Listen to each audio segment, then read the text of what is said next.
Peace and love. Welcome back. Hope everybody's staying blessed.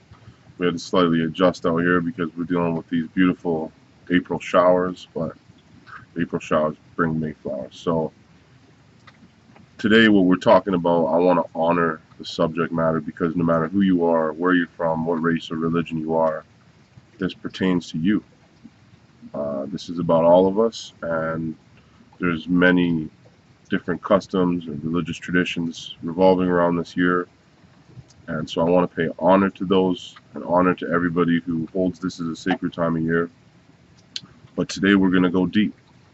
This is not the milk for babes. This is the meat. So I wanted to drop this last week, but I waited. My wife told me, well, just wait. You know, and I'm so happy she did because wouldn't you know it, this cathedral burns. And that's a big part of this, which we'll get to a little bit later on. But when we talk about the metaphysics of Easter, Passover, the memorial, I'm going to talk about it in layers. I see four main parts to this. So I'm going to look at it like a tree. We're going to start at the roots and we're going to end at the fruit. So the good place to start, I think, would be green eggs and ham. Sam, I am. Do you like green eggs and ham? Green eggs and ham, if we really dive deep on what we're talking about when we say green eggs and ham, we're looking at something that's an allegory for the Passover season, for Easter. When we talk about the ham and we talk about Easter, the name Easter comes from a variety of places, but one of the places is a goddess called Oestar. And this is the Saxon goddess of fertility, the Saxon goddess of spring, of rejuvenation. And so when we talk about green eggs and ham, we know that these people, these nomadic European people, these ancient European people, they would gather their meat for the season in the winter during the blood moon of the fall. And then they would have the last ham for this spring equinox season. And so thus the ham is representative of Easter, or Oestar. The eggs, obviously, are symbols of fertility. And this is all over ancient European culture. And it's been popularized. Everybody knows about the Easter eggs. But they're a symbol of this goddess, Oestar. And it's interesting when you go deeper and deeper and deeper, because this thing just goes so deep. But when we look at these deeper elements to this, and we look at the name Oestar, Easter, estrogen, right? This is where we see some of the roots of these names come from. And we know we have someone in the Bible named Esther, and she's a divine feminine, or an amazing woman who does something amazing for the Israelite peoples. So this goddess, Oestar, is the goddess of the divine feminine. So we keep going forward on this thing. We run through the green eggs and ham, the allegory of what Easter is. We see that we have all these ancient symbols, and we talk about the Easter egg hunt. Now this, according to the research, goes back to, ironically, when we talk about the church and burning cathedrals, it goes back to the time when the church was burning people alive, pagan people. Because all of this roots of Easter that we're talking about now is the pagan, which just means the outsiders, but that's what we're dealing with first. And so the Easter egg hunt was when the church forbade all these things to happen, and people who were practicing these different indigenous European practices were burnt alive. And so they would hide these eggs and have the children hunt for them, and it became a game of sorts. But there's irony in this. So we keep moving forward. Now, we talk about Ishtar. We all hear about this goddess Ishtar. So again, there's a correlation to Ishtar and Easter, because Ishtar is a fertility goddess that brings, she's the spirit that brings about Tammuz. Now, we go to Ezekiel. Let's jump into Ezekiel real quick. What is Ezekiel What does Ezekiel 8:14 says? It says, "Then he brought me to the door of the gate of the Lord's house, which was towards the north. And behold, there sat women weeping for Tammuz." So why were they weeping for Tammuz? They're weeping for Tammuz because this is Lent. This is the origins of Lent, right here in the Bible. The spirit of Tammuz was raised up by Ishtar. But 40 days prior to this, they would mourn for Tammuz. The women would mark themselves with ashcloth and mark themselves with ash and sackcloth, and they would mourn for Tammuz. So we have it right here in the scriptures. They were mourning for Tammuz. So, and when we look deeper, let's look a little bit deeper at Ishtar. For anybody who's familiar with the watchtower, this is the goddess who has this crown that's like a watchtower. Ishtar, she goes into the underworld in order to get Tammuz, and she's got a petition in the underworld and scream, and she threatens that if she doesn't get her way, she's going to release all of the dead souls on earth. But she has to go through the different gates of the underworld, and at each gate she has to remove something, remove her crown. Then at the final gate, she gets her way and she comes back to life with Tammuz, rejuvenation. She gets her crown back, the watchtower, and happy-go-lucky, we go into the spring. So deep, deep roots. When we talk about the rabbit, a symbol of fertility. When we look at these ancient symbols, we see them even today. The hair on, now in the church, the hair was considered to be evil at first. They looked at these rabbits as evil omens, but this changed as Easter worked its way into the church.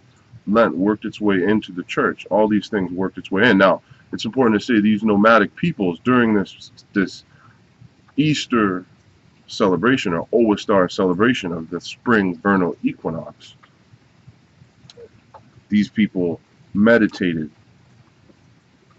These people fasted, because it was a process of letting go of all of the letting go of the winter season, and bringing in the rejuvenation and the fertility of spring. So we see the roots of this. There's also Egyptian holidays that were celebrated for 4,000 years, probably before there was ever any talk of Hebrew Israelites in Egypt, that gave honor to the spring equinox, the entering into the fertility, the spring season. So as we go forward, we now look at the Judeo-Christian root, starting with the Judeo. We see, obviously, we know about the story where Pharaoh's heart is hardened, and the firstborn sons of Kemet, or of Egypt, or of Mizraim are to be put to death. And in order to have the angel of death pass over the house of the Hebrews, we know that a young lamb was put to death as a sacrifice, as a blood sacrifice. Now, I think we got to remember the lamb. Keep this in mind for when we go forward. Later on, we're going to talk a lot about the lamb, because the lamb is a big part of this. The young lamb is put to death, and this is a blood sacrifice, allowing the angel of death to move over, to pass over the house of Israel. And this is the covenant that God makes with these Israelites and they're to remember this every single year. And this is, we see this celebration made over and over again. And so we know the roots of it in the Judeo roots. Now, the Christianization of this happens with the coming of Christ. And that's why this is such an important season, obviously, to Jews and Christians, the sanctity of a new covenant, in essence, coming about, where now the lamb, which we talked about the lamb, and it's important to recognize this lamb, because the lamb, that's really the first sacrifice. When you go back to, when Abraham was about to lay the knife to Isaac at God's behest, he stops suddenly, and what does he sacrifice instead? A young lamb. So we jump forward to the Christianization of this, and we see the lamb now is Yeshua, Jesus. He's the lamb. And this sacrifice is made in order to make compensation for our sins, for the mistakes that we've made. And this happens when we come in union with him through eating his flesh and drinking his blood, symbolically. Now this is where we talk about the unleavened bread. During the Passover celebration, for 7 days they're eating unleavened bread.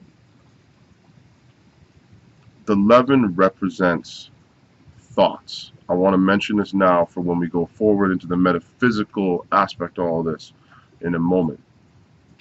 The leaven represents thoughts. It could be good thoughts or there could be bad thoughts. Jesus in Matthew talks about, or is it in Mark? But he talks about the leaven of the Pharisees. Beware of the leaven of the Pharisees. But at the same time, we know leaven is talked about as something pure. It's something that raises the bread up. But here we're talking about unleavened bread. So no leaven in the bread. We eat the bread, we drink the blood, we have salvation, and the lamb is sacrificed. Now, obviously, for the witnesses, this is where things sort of become a little fuzzy and difficult, because according to Scripture, it says that no man, anybody who doesn't eat my flesh and drink my blood will not gain salvation. That's what. Now, the Bible, we always know there's going to be an argument for everything in the Bible, a pulling and a pushing. But within these circles, we see the emblems, the wine, the blood, and the bread, the flesh, being passed over. And only a select few, a small class, take these. So it's a different philosophy. But nonetheless, this is the Christianization of this. And we see how the church took the ancient pagan so-called rituals and amalgamated them. Things like when we talked about Ezekiel, where they're weeping for Tammuz, this becomes the Lent celebration. We see when we talk about these vernal equinox celebrations, these pagans would give praise to the sun. And we see this when the sun rises on Easter Monday. So, pushing ever forward, we've dealt with the pagan origins, we dealt with the Judaization of it, we've dealt with the Christianization of it. Now, the metaphysical side. And this is the deep side for me, because this is where the higher, greater things, the metaphysics of it, the spirituality of it, the allegory of it, and the astrology of it come hand in hand. And this is where I say, no matter who you are, this affects you. When we go to the Hebrew story of Egypt, metaphysically speaking, this represents the lower self, the lower nature. And the firstborn represents the first thoughts of the lower nature. And so when we look at this thing metaphysically, and I should mention, ultimately, I'm not looking at the scriptures literally. I don't really believe that there was ever any Hebrews in Egypt building pyramids. But spiritually, allegorically, there's tremendous value in the story. So when we look at Egypt metaphysically, it represents the lower self. It represents the lower nature. The firstborn is those lower thoughts, the fleshly thoughts. And so when the firstborn is put to death, we put to death those lower thoughts. Metaphysically speaking, this is about the metaphysics of the meditation that leads to a metamorphosis. Because now when we look at the unleavened bread, we know for 7 days they eat unleavened bread. This represents doing away with thought, abstaining from thoughts, purifying the mind, and then the only thing coming into the body is the lamb, that sacrifice. And it's important that when we talk about the lamb, that sacrifice is not boiled, it is roasted with fire, baptism by fire. The lamb is all we consume during these days, because it is the lamb, metaphysically speaking, the seed inside of us that raises up for 7 days. The number 7 is very, very important to all this too. But it's the metaphysics of the rising up of the seed, the 7 days. And then ultimately the seed is christened, sacrificed, and we're rejuvenated, re-spiritualized by Christ, if you're a Christian, or by Christ consciousness, if you're metaphysics, or by the Son, if you're just looking at this astrologically, because we know when we talk about Jesus, he tells his apostles to go down in Acts and find a man with a water bearer. And then this is going to lead to a room in the innermost chambers of the house. You're going to this room will be furnished, a furnished upper room. Aquarius, astrologically speaking, is representing, or sorry, the water bearer, pardon me, astrologically speaking, is representing Aquarius. And so Jesus is taking us through the ages in this story.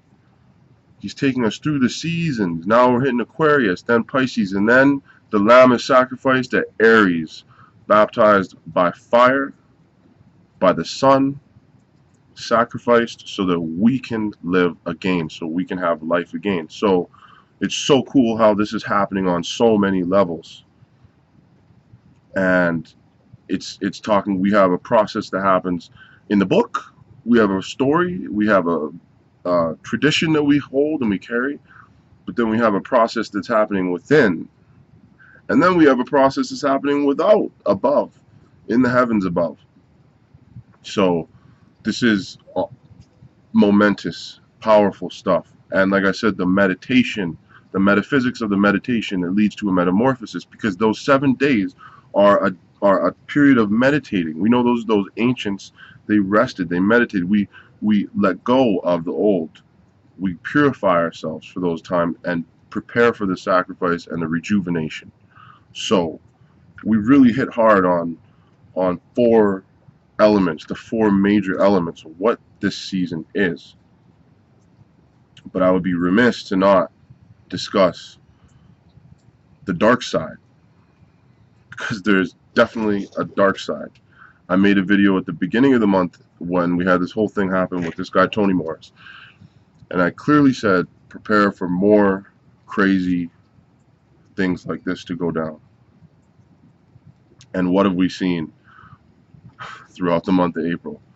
And really it starts because when we look back in Ezekiel, for 40 days they would weep over Tammuz, starting really at the beginning of this equinox, March 21st, and going on for 40 days. So what did we see from March 21st now? We saw Nipsey Hussle get killed. We saw this whole silly thing with Tony Morris, if you're a witness. Now we got these cathedrals burning. We also had a mosque burn in Israel at the same time, basically. Today, we had a guy get arrested in, I believe, a cathedral in New York City, like St. Patrick's Cathedral or something like that, with gas cans. So when I talk about the dark side of this, and that's just talking about what's going on right now, that we can go through Martin Luther King death, Prince death, Marvin Gaye death, all right, and the list goes on and on and on. The Boston bombings, all right, the list goes on and on and on of the different things that we've seen happen over the course of history in this season. Waco massacre, the OKC bombing, Columbine shooting, shock and awe campaign over Iraq, over the over the place where Ishtar, all of this comes from, right? We got what else? BP massacre, or massacre of nature, when the BP oil spill happened. So we have all of these things that happen during this season, negative things. Why? Because the dark side of this is that there's groups, organizations, people who favor the darkness, who utilize the great energy of this time of year. And as so many of us come together, or whether it's in home and in private with our families, or going to churches, or going to kingdom halls, or going wherever, there's energy happening, spiritual energy, the most powerful kind of energy that exists on this planet. And these evil people, who often are looking up to the goat, the Baphomet, you see, because when we talk about the lamb, this sacrifice of the lamb, we talked about at the beginning, we got to pay attention to the lamb. The lamb represents meekness, purity of thought, subjection. The goat stands on his own understanding. Now he stands at the top of wisdom, stands on the highest points, on the highest peaks. But we see these evil cults worshiping the Baphomet, all these evil organizations. We have neo-Nazi groups, because we know 420 not only is Wheat Day, it's Hitler's birthday. But we see these groups utilize the spiritual energy of this time of year for evil, doing blood rituals, blood sacrifices. And on a grander scale, when we look at the cathedral burning, when we look at the desecration of Christian objects, although the irony of it is that the same church went around the world desecrating other religions' spiritual objects, the exact same terrorism is being applied to them right now. And we're seeing symbols of spirituality for so many millions of people being destroyed. Now, whether it was whether it was intentionally done, I'm not sitting here trying to say it's some kind of conspiracy, but it is all in divine order. It fits. If the cap fits, let them wear it. So, for me, ever since I was a child, this time of year has been so precious, so sacred. And even though I don't participate in the same spiritual path that I did when I was a kid as being a witness, I remember celebrating the sanctity of this time of year with my great-grandfather, who died on his 101st birthday. And for me, it's still an important time of year. Although, when we look at the dark side, I have concerns when I look at religions like the Witnesses with the passing over of the emblems, and other religions too, because many of these masses can be, in some cases, reduced down to black masses or dark masses where this energy is being extracted. But what's good for the goose is good for the gander. We need to all walk in the path that's right for us. And no matter what path you walk in, whether you're a Christian, Muslim, Jew, just a metaphysical person, whatever you do, I'm giving honor and praise to you for this time of year as we walk through it. Because at the end of the day, what this all comes down to is know thyself. So I wish all of y'all peace and love. Happy Easter weekend. Happy Memorial weekend if that's what you do. Happy whatever you do. Peace and love to man, woman, and child, and I will see you on the other side. I'm out.